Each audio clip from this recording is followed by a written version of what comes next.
Morning વિદ્યાર્થી મિત્રો, welcome to AP Trivedi science school Khorda.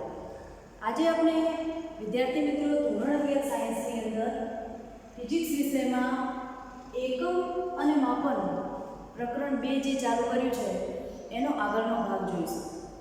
ગયા વિડિયો લેક્ચરની અંદર આપણે વિદ્યાર્થી મિત્રો એકમ વિશેની પ્રાથમિક માહિતી મેળવી હતી.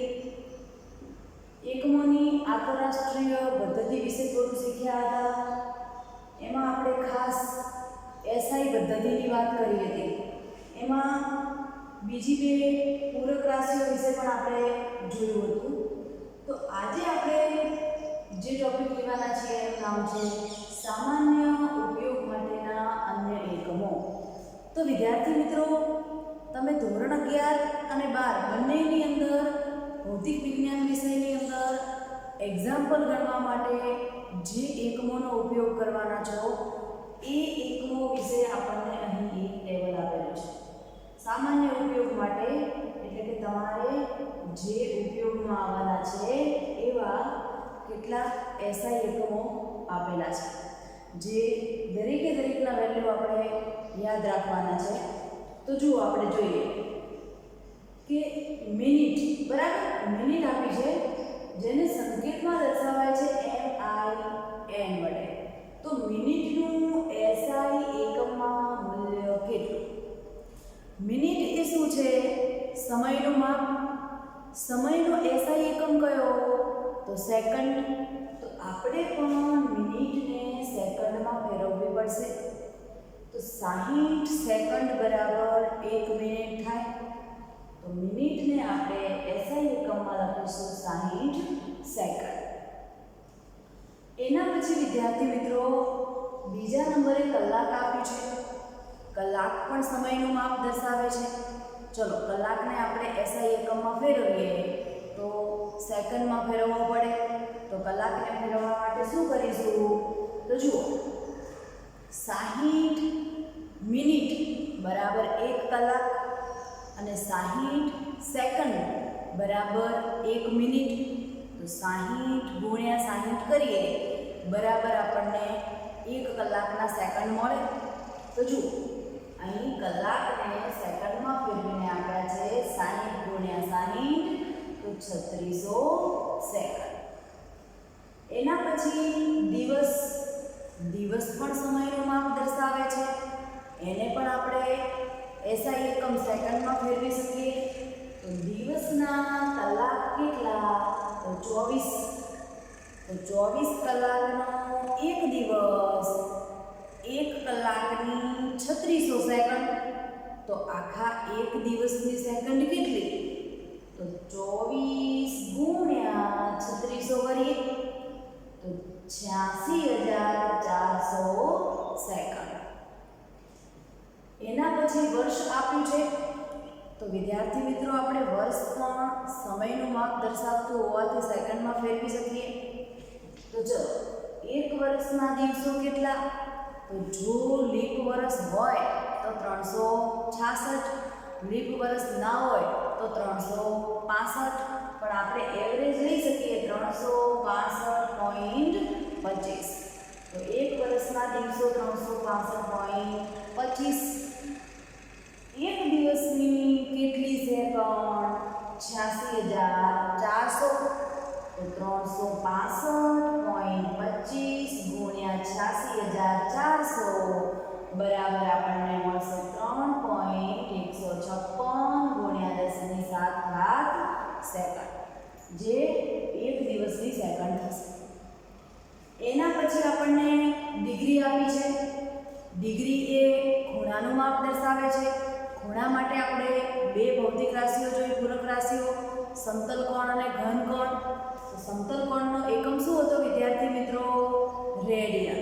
તો અહીં આપણે ડિગ્રીને રેડિયનમાં ફેરવીએ તો 1 ડિગ્રી બરાબર π/180 રેડિયન થશે. એના પછી આપ્યું છે લીટર. લીટરને મીટરમાં ફેરવી શકાય. 1 લીટર એ મીટર ઘનમાં કન્વર્ટ થાય ને, તો 1 લીટરનું આપણે મીટર ઘનમાં કન્વર્ટ કરીએ તો 10⁻³ મીટર ટન શું દર્શાવે છે? દળનું માપ. તો એને આપણે SI એકમ કિલોગ્રામમાં ફેરવી શકીએ ને. તો ટનને સંકેતમાં T વડે દર્શાવાય. SI એકમમાં મૂલ્ય થશે 10³ કિલોગ્રામ. ચલો એના પછી કેરેટ. કેરેટને આપણે સંકેતમાં સ્મોલ c વડે દર્શાવીએ છીએ. કેરેટ પણ દળનું માપ દર્શાવે છે. તો ચલો એને પણ આપણે SI એકમમાં ફેરવીએ તો 200 mg 200 મિલીગ્રામ આપીશું. કેમ? તો કેરેટ એક ખૂબ નાનો એકમ છે વિદ્યાર્થી મિત્રો, એટલે આપણે એને મિલીગ્રામ 200 mg માં લખ્યું છે. તમે કેજીમાં પણ લખી શકો છો. ચલો એના પછી બાર આપ્યું છે. તો બાર એ દબાણનો એકમ છે. દબાણનો SI એકમ કયો? તો પાસ્કલ. તો આપણે 12 ને પાસ્કલમાં ફેરવીએ તો 1 બાર બરાબર કેટલા પાસ્કલ થશે? તો અહીંયા લખ્યું છે 0.1 મેગા પાસ્કલ, એટલે કે 10⁵ પાસ્કલ. ચલો એના પછી ક્યુરી. ક્યુરીને સંકેતમાં CI વડે દર્શાવાય. SI એકમ થાય એનો સેકન્ડ ઇન્વર્સ. તો એમાં ફેરવીએ તો 3.7 × 10⁻10 સેકન્ડ ઇન્વર્સ. ચલો એના પછી રોન્ટજન આપ્યું છે. એને આપણે સંકેતમાં R વડે દર્શાવીએ છીએ. SI એકમમાં એનું મૂલ્ય કેટલું થશે? તો 2.58 × 10⁻⁴ સેકન્ડ કેજ. ચલો એના પછી ક્વિન્ટલ. તો ક્વિન્ટલને સંકેતમાં Q વડે દર્શાવીએ છીએ. એને આપણે SI એકમમાં લખીએ તો થશે 100 કેજી. ચલો એના પછી 12 નાખું છે.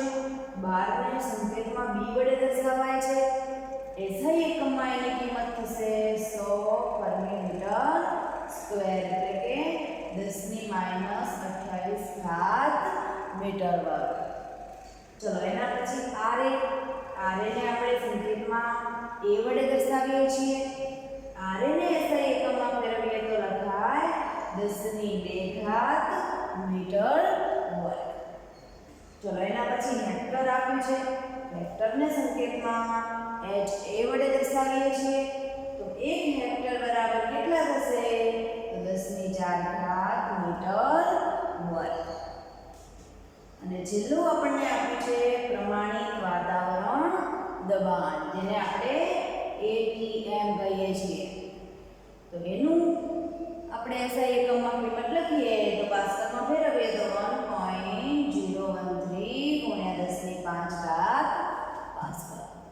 તો વિદ્યાર્થી મિત્રો, આ જે ટેબલ છે એ તમારે એક્ઝામ્પલ માટે ખૂબ અગત્યનું છે, માટે દરેકે દરેક વેલ્યુને યાદ રાખવાનો પ્રયત્ન જરૂર કરજો અને એક વખત નોટબુકમાં નોંધી પણ લો, જેથી કરીને તમારે એક્ઝામ્પલ વખતે ઉપયોગમાં લેવામાં સરળતા રહે. ચલો હવે આપણે આગળનો ટોપિક સ્ટાર્ટ કરીએ. તો વિદ્યાર્થી મિત્રો, આપણા આજના ટોપિકનું નામ છે લંબાઈનું માપન. આપણે SI એકમ પદ્ધતિમાં 7 મૂળભૂત ભૌતિક રાશિઓનો અભ્યાસ કર્યો હતો. એમાં 3 જે પ્રથમ ક્રમમાં આવતી હતી, લંબાઈ, દળ અને સમય, એ ત્રણેય વિશે આપણે વિગતવાર અભ્યાસ કરવાનો છે. એમાં આપણે પહેલી ભૌતિક રાશિ કહીએ છીએ લંબાઈ, એના વિશે પહેલાં વિગતવાર માહિતી જોઈએ, એના પછી આપણે દળ અને સમય વિશે જોઈશું.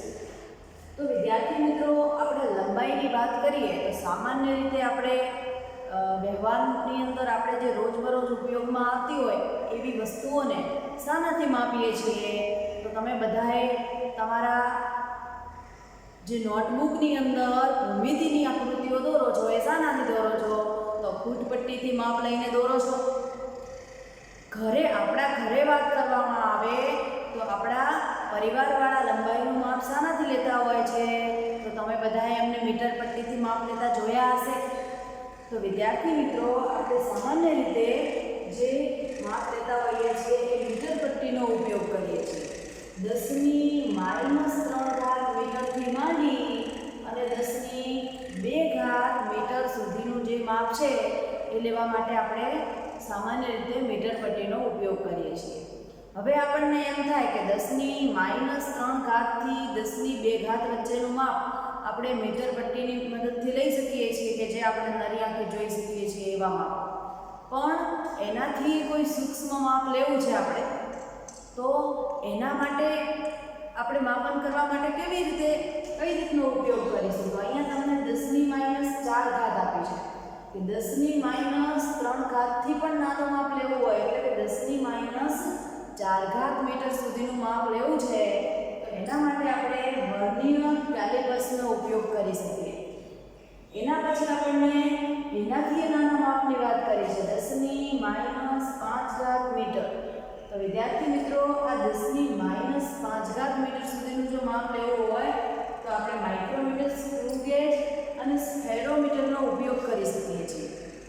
તમારે ધોરણ 11ની અંદર પ્રેક્ટિકલ કરવાના થશે. Vernier callipers, micrometer, screw gauge અને સ્ફેરોમીટર, ત્રણે ત્રણ સાધનના પ્રયોગ કરવાના થશે, જેમાં તમે ડિટેલમાં એના વિશે માહિતી મેળવશો અને સાધનને જોશો એટલે પ્રેક્ટિકલ કરતાં વધારે સારી રીતે એને સમજી શકશો. પણ આપણે થિયરીમાં આટલું યાદ રાખીશું કે 10⁻⁴ મીટર સુધીનું જો સૂક્ષ્મ માપ લેવું હોય તો આપણે વર્નિયર કેલિપર્સની મદદથી લઈ શકીએ છીએ, અને 10⁻⁵ મીટર સુધીનું આપણે સૂક્ષ્મ માપ લેવું હોય તો માઇક્રોમીટર, સ્ક્રૂ ગેજ અને સ્ફેરોમીટરની મદદથી લઈ શકીએ છીએ. હવે એમ થાય કે આનાથી નાના માપો, સૂક્ષ્મમાં સૂક્ષ્મ માપ, જેમ કે પરમાણુ, અણુ, બરાબર, તો એવા સૂક્ષ્મ માપો લેવા માટે આપણે શું આ સાધનનો ઉપયોગ કરી શકીએ? તો ના વિદ્યાર્થી મિત્રો, એ સૂક્ષ્મ માપ માટે આપણે આ સાધનો કે મીટર પટ્ટીનો ઉપયોગ કરી શકતા નથી. તો એના માટેની એક ચોક્કસ રીત છે. એવી જ રીતે આપણે માની લો કે પૃથ્વીથી સૂર્ય સુધીનું અંતર માપવું છે, કે પૃથ્વીથી ચંદ્ર સુધીનું અંતર માપવું છે, કોઈ બે ગ્રહો વચ્ચેનું અંતર માપવું છે, તો શું આપણે આ રીતનો ઉપયોગ કરી શકીએ? આ સાધનોની મદદથી એ માપી શકાય કે મીટર પટ્ટીની મદદથી આપણે એને માપી શકીશું? તો ના. તો વિદ્યાર્થી મિત્રો, એવા મોટા અંતરોના માપન માટે પણ કોઈ એક ચોક્કસ રીતનો ઉપયોગ કરવામાં આવે છે, અને એના વિશે આપણે જોઈએ.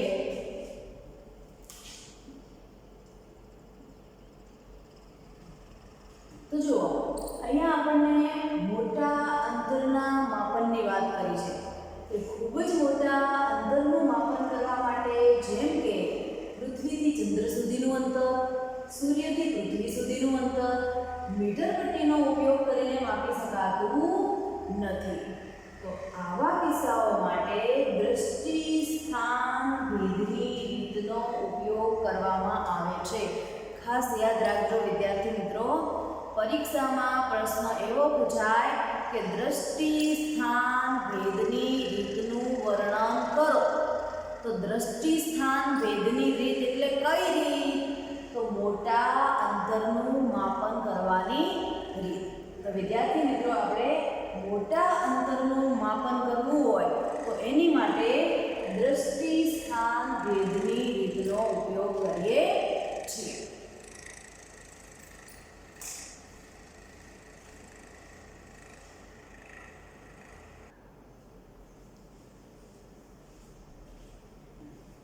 તો આપણે દ્રષ્ટિ સ્થાન ભેદની રીતમાં જોઈએ આગળ. તો જુઓ, અહીં આપણને દ્રષ્ટિ સ્થાન ભેદની રીત માટે એક આકૃતિ આપી છે. આકૃતિને ધ્યાનથી જુઓ. માની લો કે અહીં આપણી પૃથ્વી છે. પૃથ્વી ઉપરના આપણે કોઈ બે બિંદુ લીધા છે, A અને B. એ બે બિંદુથી આપણે કોઈ ગ્રહ S નું અવલોકન કરવું છે. હું તમને એની ચર્ચા કરું એના પહેલાં એક વસ્તુ સમજાવું કે તમારી જોડે બધા જોડે પેન્સિલ હશે, પેન્સિલ કે બોલપેન, એને તમે આમ તમારા નજરની સામે રાખો. આમ નજરની સામે આપણે પેન્સિલને રાખી અને પછી એક આંખ બંધ કરી અને એ પેન્સિલને જુઓ, અને પછી એને બીજી આંખ બંધ કરી અને એ પેન્સિલને જુઓ. વારાફરતી બંને આંખે પેન્સિલને જોવાનો પ્રયત્ન કરો. તમને શું એવું લાગે છે કે તમારા પેન્સિલની જગ્યા બદલાણી હોય, એની જગ્યામાં કોઈ ફરક પડ્યો હોય એવું લાગે છે? તમને પેન્સિલના બે સ્થાનો જોવા મળે છે ને? તો વિદ્યાર્થી મિત્રો, આપણે એ દ્રષ્ટિ સ્થાન ભેદની રીતમાં પણ એવી કોઈ વસ્તુનો ઉપયોગ કરવાનો છે. જો તો અહીં શું લખ્યું છે કે આકૃતિમાં દર્શાવ્યા પ્રમાણે દ્રષ્ટિ સ્થાન ભેદની રીતથી આપણે પૃથ્વીથી ઘણે દૂર આવેલા ગ્રહ S નું અંતર ડી નક્કી કરવા માટે પૃથ્વી પરના બે જુદા જુદા અવલોકન સ્થાનો કયા કયા એ અને બી બંને ઉપરથી એક જ સમયે ગ્રહ એસનું અવલોકન કરવામાં આવે છે. એટલે કે અહીં આપણી એક પૃથ્વી છે. પૃથ્વી ઉપરના આસપાસના આપણે બે સ્થાન લીધા છે જેનું નામ છે એ અને બી. એ બંને સ્થાનો વચ્ચેનું અંતર છે સ્મોલ બી અને એ બંને સ્થાનોથી આપણે વારાફરતી ગ્રહ એસ નું અવલોકન કરીએ છીએ. તો વિદ્યાર્થી મિત્રો, બંને સ્થાનોની સાપેક્ષમાં એટલે કે બંને સ્થાનો વચ્ચેના અંતરની સાપેક્ષમાં બંને સ્થાનોથી ગ્રહ એસ નું અંતર એ કેવું છે? ખૂબ દૂર છે. તો આપણે એવું કહી શકીએ કે એ થી એસ નું અંતર એ બી થી એસ ના અંતર જેટલું હશે લગભગ, જેને આપણે નામ આપી દીધું છે ડી. પછી એ અને બી વચ્ચેનું અંતર તો આપણે એ બી કેટલું લીધું છે? એ બી બરાબર સ્મોલ બી. તો બંને સ્થાનોની અવલોકન દિશાઓએ ગ્રહ સાથે આંતરેલો ખૂણો જેને આપણે કહીએ થીટા. બંને સ્થાનો એ અને બી, તો એ થી એસ સુધીનું અંતર, બી થી એસ સુધીનું અંતર, એ બંને સ્થાનોએ ગ્રહ સાથે જે માપ લીધું છે એ બંને દિશાઓ થઈ અને એ બંને વચ્ચેનો ખૂણો એટલે થીટા. તો શું કીધું છે આકૃતિમાં? કોણ ASB ને થીટા વડે દર્શાવેલ છે, જેને દૃષ્ટિ સ્થાન ભેદ કોણ કહે છે. તો વિદ્યાર્થી મિત્રો, અહીં આપણે જે ખૂણો થીટા લખ્યો છે કોણ ASB, તો કોણ ASB બરાબર જે થીટા દર્શાવ્યો છે જેને આપણે દૃષ્ટિ સ્થાન ભેદ કોણ કહીશું. તો ચલો હવે આપણે જોઈએ કે કેવી રીતે એનું માપન કરીશું. તો ગ્રહ ઘણા જ દૂર હોવાથી આપણે સ્મોલ બી ભાગ્યા capital D very less than 1 લઈ શકીએ. હમણાં આપણે જે આકૃતિ વાપરી છે વિદ્યાર્થી મિત્રો, એ આકૃતિની અંદર એ અને બી વચ્ચેનું જે અંતર સ્મોલ ડી છે એની સરખામણીમાં એ થી એસ અને બી થી એસ નું જે અંતર ડી છે એ કેવું છે? ખૂબ મોટું છે. તો આપણે આ સ્મોલ બી ભાગ્યા કેપિટલ ડી નો ગુણોત્તર વેરી લેસ ધેન 1 લઈ શકીએ. એટલે કે 1 થી ખૂબ નાનો ગુણોત્તર મળે આપણને. કેમ? તો અંશના મૂલ્ય કરતાં છેદનું મૂલ્ય ખૂબ મોટું છે. માટે આપણે એવું કહી શકીએ છીએ કે b ભાગ્યા d વેરી લેસ ધેન 1. અને જો b ભાગ્યા d વેરી લેસ ધેન 1 હોય તો થીટા કેવો મળશે? ખૂબ જ નાનો. હવે AB ને S કેન્દ્ર અને D ત્રિજ્યાવાળા વર્તુળના B લંબાઈની ચાપ તરીકે લઈ શકીએ. જો આપણે આકૃતિની અંદર આ A થી S અને B થી S નું અંતર કેપિટલ D જે છે એ B ની સરખામણીમાં ખૂબ મોટું છે એવું બતાવ્યું છે.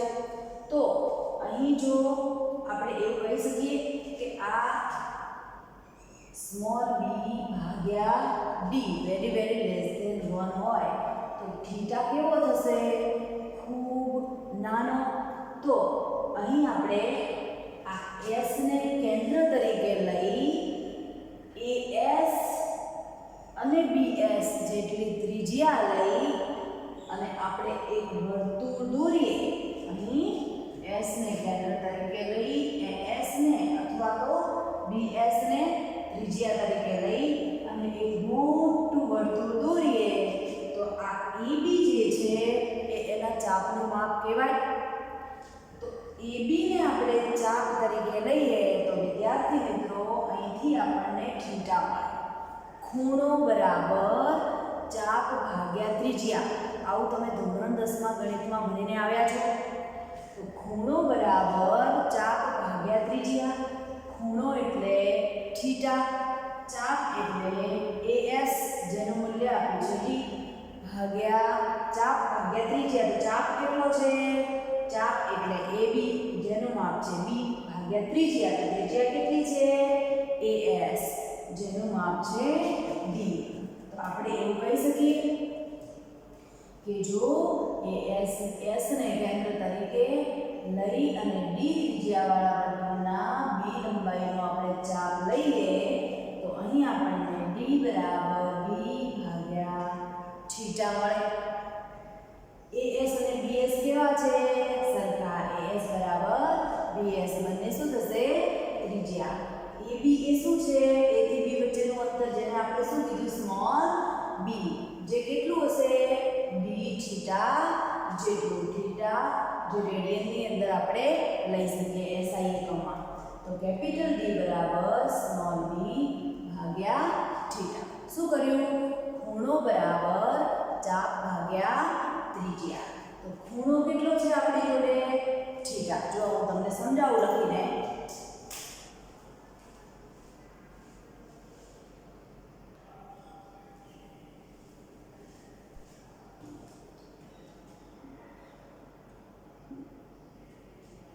તો આપણે આવું લખી શકીએ ને, ખૂણો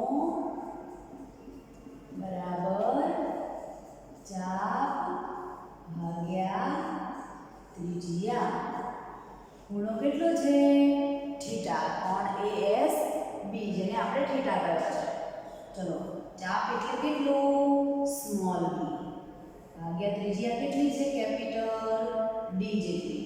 તો d ને કરતા બનાવવો હોય તો d બરાબર b ભાગ્યા થીટા લખી શકાય. તો આ જે આપણને સમીકરણ મળે છે એ સમીકરણનો આપણે ડાયરેક્ટ ઉપયોગ કર્યો. d બરાબર b ભાગ્યા થીટા. તો વિદ્યાર્થી મિત્રો, આ રીતે આપણે d ની કિંમતને શોધી શકીએ. d એ શું હતું? તો આપણા ગ્રહ પૃથ્વીના બે સ્થાનો A અને B થી ખૂબ દૂર આવેલા ગ્રહ S નું અંતર, જેને આપણે દ્રષ્ટિ સ્થાન ભેદની રીતનો ઉપયોગ કરી અને દર્શાવ્યું. ચલો આગળ જોઈએ. તો આવી જ રીતે આપણે ગ્રહનો કોણીય વ્યાસ પણ નક્કી કરી શકીએ છીએ.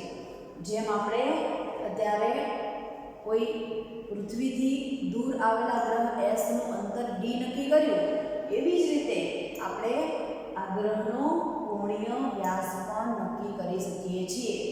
તો જો ગ્રહનો કોણીય વ્યાસ d હોય, વિદ્યાર્થી મિત્રો, જો કોઈ ગ્રહનો વ્યાસ સ્મોલ d હોય અને કોણીય વ્યાસ આલ્ફા હોય તો આપણે આલ્ફા બરાબર સ્મોલ d ભાગ્યા કેપિટલ D આ સમીકરણનો ઉપયોગ કરી અને ગ્રહનો કોણીય વ્યાસ નક્કી કરી શકીએ છીએ.